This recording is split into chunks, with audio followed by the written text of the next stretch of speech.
तो मूवी की शुरुआत होती है एक फ्लैशबैक सीन के साथ, जहां हम देखते हैं मैडलिन के बचपन को, जहां वो अपनी माँ के साथ घर पर है और कोई व्हाइट मास्क उसके घर की तरफ बढ़ रहा होता है। वहीं दूसरी तरफ मैडलिन अपनी माँ से अपने पापा के बारे में बात कर रही होती है और उसकी माँ उसको बताती है कि तुम्हें अपने पापा को याद नहीं करना चाहिए। पर तभी अचानक वो व्हाइट मास्क वहाँ आ जाता है और उसकी माँ से उसके पापा के बारे में पूछता है, पर वो उसे कुछ नहीं बताती है तो वो उसे मार देता है। मैडलिन अपनी जान बचाकर भाग जाती है और वो पानी में गिर जाती है। फिर व्हाइट मास्क, जिसका नाम सेफिन होता है, वहाँ आकर उसे बाहर निकालता है। फिर हम वापस प्रेजेंट में आ जाते हैं, जहाँ मैडलिन पानी से बाहर निकलती है और जेम्स बॉन्ड भी उसके साथ होता है और फिर वो दोनों वहाँ से इटली चले जाते हैं। वहाँ मैडलिन जेम्स बॉन्ड के पास्ट को लेकर बात करते हुए कहती है कि तुम्हें वेस्पर की कब्र पर जाना चाहिए, जो कि यहाँ से पास में ही है। ये बात सुनकर बॉन्ड उसकी कब्र पर जाता है तो वहाँ उसे कार्ड मिलता है और वहाँ अचानक ब्लास्ट हो जाता है। जेम्स बॉन्ड जैसे तैसे अपनी जान बचाकर भागता है और सीधा मैडलिन के पास जाकर उसके साथ इटली से भागने की तैयारी में लग जाता है। तभी रास्ते में मैडलिन का फोन बजता है, जिस पर कोई आदमी उसको बॉन्ड की लोकेशन बताने के लिए थैंक्स बोल रहा होता है। अब बॉन्ड को मैडलिन पर शक होता है तो वो उसे ट्रेन तक छोड़कर वहाँ से चला जाता है और फिर कहानी को 5 साल आगे ले जाया जाता है, जहाँ हमें बायो वेपन बनाने वाली कंपनी दिखाई जाती है, जिसे सेफिन के आदमियों ने अपने कब्जे में कर लिया होता है और सभी साइंटिस्ट को बंदी बनाकर वो वेल्डो नाम के साइंटिस्ट के जरिए एक वेपन एक्टिवेट करवाते हैं और वेल्डो को भी वहाँ से अपने साथ ले जाते हैं। तभी अगले सीन में दिखाया जाता है कि फिलिक्स और ऐश नाम के 2 एजेंट बॉन्ड से मिलने आते हैं। फिलिक्स बॉन्ड को वेल्डो के किडनैप और बायो वेपन के चोरी होने के बारे में बताता है। वो कहता है कि तुम्हें मेरी इसमें मदद करनी होगी। बॉन्ड उसे जवाब देते हुए कहता है कि मैं तुम्हें सोच कर बताऊंगा। फिर बॉन्ड वहाँ से चला जाता है, पर रास्ते में उसकी गाड़ी खराब हो जाती है। तभी एक लड़की उसे लिफ्ट देती है। वो लड़की बॉन्ड के साथ उसके घर जाती है। घर पहुंचकर बॉन्ड उससे बातें करते वक्त समझ जाता है कि वो लड़की एक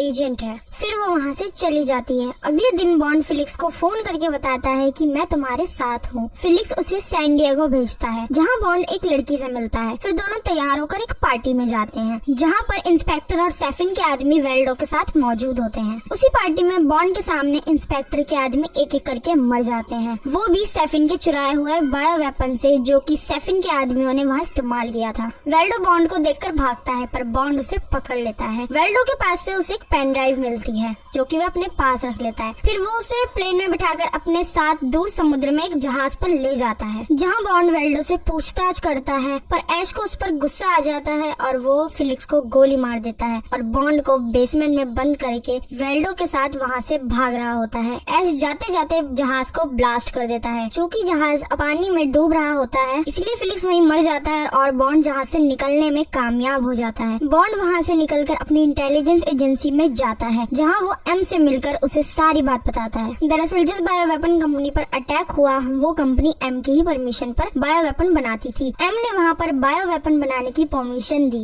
इस बात पर बॉन्ड को गुस्सा आ जाता है और वो वहाँ से जा ही रहा होता है कि नॉमी अंदर आ जाती है और एम उसको ब्लोफेल्ड के पास जाकर उस पर नजर रखने को कहता है। दूसरी तरफ बॉन्ड वहाँ से जा ही रहा होता है कि एम की असिस्टेंट उसको डिनर पर चलने के लिए पूछती है और वहाँ से वो दोनों सीधा क्यू के घर चले जाते हैं। क्यू के घर पहुंचकर बॉन्ड क्यू को पेन ड्राइव देता है, जो कि वेल्डो के पास से मिली थी। फिर बॉन्ड उससे सारा डेटा डिकोड करने को कहता है। क्यू ऐसा करने से मना करता है, क्योंकि उसके घर पर उस टाइम कोई आने वाला होता है, पर बॉन्ड के ज्यादा कहने पर वो मान जाता है। उस पेन ड्राइव के अंदर उन्हें बहुत सारे लोगों का डेटा मिलता है, जो कि लैब से चोरी हो गया था, और बहुत सारे लोगों का डीएनए होता है, जिसका इस्तेमाल करके वो जिसे चाहे जब चाहे मार सकते हैं। बॉन्ड को अभी भी ब्लोफेल्ड पर शक होता है और वो उससे मिलने के लिए बेल मार्च जाने को कहता है। तभी एम की असिस्टेंट बताती है कि वो किसी से बात नहीं करता सिवाय मैडलिन के। अब सीन यहाँ से स्विच हो जाता है। हम देखते हैं कि मैडलिन को, जो कि एक पेशेंट को अटेंड कर रही होती है, और वो पेशेंट मैडलिन से बात करते हुए उसे एक बॉक्स देता है, जिसे मैडलिन जैसे ही खोलकर देखती है वो डर जाती है, क्योंकि उस बॉक्स के अंदर वही मास्क जिससे कि उसे बहुत डर लगता था। मैडलिन समझ जाती है कि वो पेशेंट कोई और नहीं बल्कि सेफिन ही है। अब वो पेशेंट यानी कि सेफिन मैडलिन को एक छोटा सा परफ्यूम देता है और कहता है कि जब तुम ब्लोफेल्ड से मिलने जाओगी तो इसे लगा कर जाओगी, और अगर तुमने ऐसा नहीं किया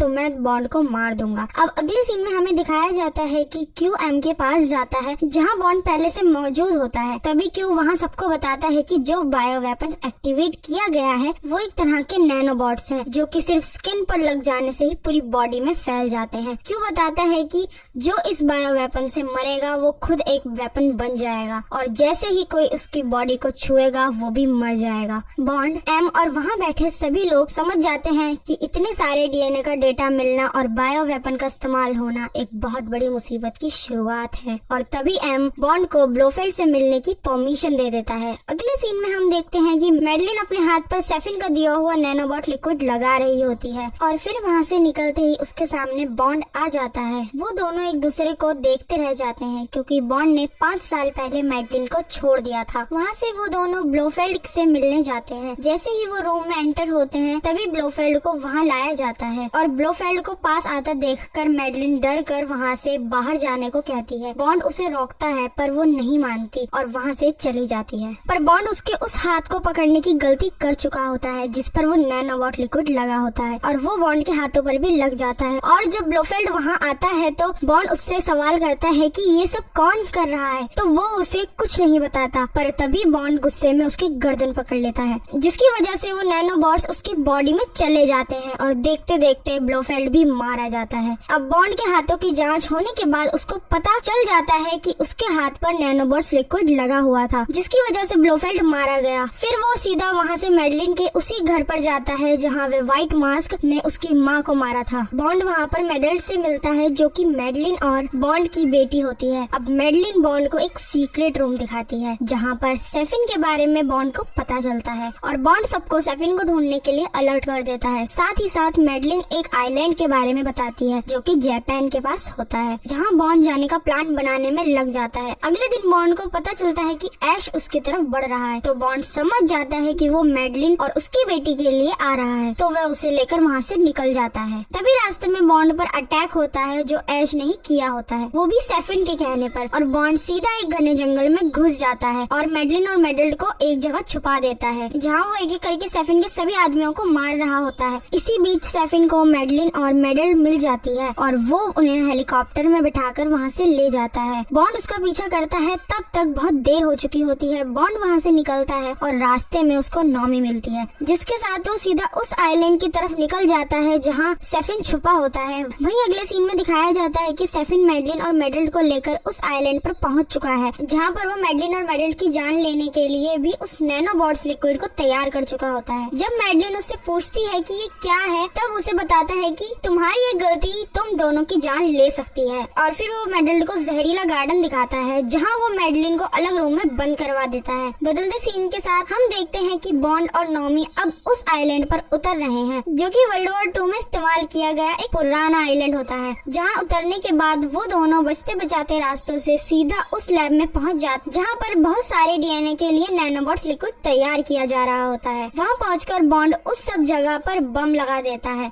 जहाँ उसको ये भी पता चल जाता है कि ये लोग बहुत बड़े स्केल पर लोगों को मारने वाले हैं। बॉन्ड वेल्डो से सेफिन की लोकेशन पूछता है तो वो उसे कहता है कि वो ऊपर है, तो बॉन्ड ऊपर की तरफ निकल जाता है। दूसरी तरफ मैडलिन सेफिन के आदमी को चकमा देकर वहाँ से भाग जाती है, और वहीं बॉन्ड भी सेफिन के पास पहुँच जाता है, जहाँ वो अपनी बेटी को देखकर उसे अपनी गन्स मजबूरी में फेंकनी पड़ती हैं। तभी सेफिन उससे बात करता है, पर बॉन्ड अचानक से वहाँ खड़े सभी लोगों को मार देता है और सेफिन वहाँ से भाग जाता है। सेफिन आइलैंड छोड़ने का इरादा कर लेता है, पर तभी मेडल उसका हाथ काट लेती है और उसके साथ जाने से मना करती है, और सेफिन उसे वहाँ से जाने देता है, और मेडल सीधा अपनी माँ यानी कि मैडलिन के पास पहुँच जाती है। दूसरी तरफ नॉमी पर सेफिन के लोग अटैक कर देते हैं ताकि वो वेल्डो को वहाँ से ले जा सके, पर नॉमी ऐसा होने नहीं देती और वो वेल्डो को उस जहरीले पानी में फेंक देती है, जहाँ वो जलकर मर जाता है, और नॉमी अपनी जान बचाकर वहाँ से भाग जाती है। दूसरी तरफ एम के ऊपर जापानीज और रशियन नेवी से इंटरनेशनल प्रेशर आना शुरू हो जाता है, और वहाँ बॉन्ड उस आइलैंड से मैडलिन, नॉमी और मेडल को दूर भेज देता है ताकि वो सेफ रहें। उनके जाने के बाद बॉन्ड वापस अंदर आ जाता है और काफी लोगों से लड़ने और मारने के बाद फाइनली बॉन्ड उस आइलैंड के कंट्रोल रूम में पहुँच जाता है, क्योंकि वो आइलैंड वर्ल्ड वॉर 2 के वक्त का होता है, इसीलिए उसको तबाह करना आसान नहीं होता। पर बॉन्ड वहाँ पैनल ढूंढकर उसे ऑन कर देता है, जिसकी वजह से उस आइलैंड के सारे दरवाजे खुल जाते हैं। फिर बॉन्ड की उसे मिसाइल्स लॉन्च करवाने को कहता है ताकि जो दरवाजे खुल गए हैं उनके रास्ते वो मिसाइल अंदर आकर उस आइलैंड और वहाँ बन रहे हर जहरीले बायो वेपन को तबाह कर दें। एम ये बात सुनकर मिसाइल लॉन्च करवा देता है। उधर बॉन्ड अब आइलैंड छोड़ने के लिए निकल पड़ता है, पर सेफिन उसको गोली मार देता है। अब उन दोनों के बीच लड़ाई होती है, पर सेफिन मरने से पहले वो नैनोबॉट्स बॉन्ड के लगा देता है, जो कि उसने मैडलिन और मेडल को मारने के लिए बनाया होता है। और फिर सेफिन उसको बताता है कि अब जैसे ही तुम अपनी बेटी बेटी से या मैडलिन से मिलोगे तो वो दोनों तुम्हारे सामने मर जाएंगे। उसके बाद बॉन्ड उसे जान से मार देता है। अब बॉन्ड काफी घायल हो चुका होता है और फिर उसकी बॉडी में वो जहर लगा होता है, इसलिए वो मैडलिन से एक आखिरी बार बात करके उसे सब बताता है कि मैं अब तुमसे कभी नहीं मिलूंगा। मैडलिन रोने लगती है और वो उसे वहाँ से निकलने को कहती है, पर वो नहीं जाता और तभी वो मिसाइल्स आकर उस जगह को ब्लास्ट कर देती है, जिसके बाद सभी लोग उदास हो जाते हैं, जिसका मतलब यही होता है कि जेम्स बॉन्ड अब मर चुका है। और फिर सीन आगे चेंज हो जाता है, जहाँ मैडलिन और मेडल कार से दोबारा इटली जा रही होती हैं और वो मेडल को एक आदमी यानी कि जेम्स बॉन्ड की कहानी सुना रही होती है। और इसी के साथ फिल्म यहाँ पर खत्म हो जाती है। तो यही थी आज की वीडियो। मिलते हैं आपसे और किसी इंटरेस्टिंग मूवी की एक्सप्लेनेशन में। तब तक के लिए थैंक्स फॉर वॉचिंग।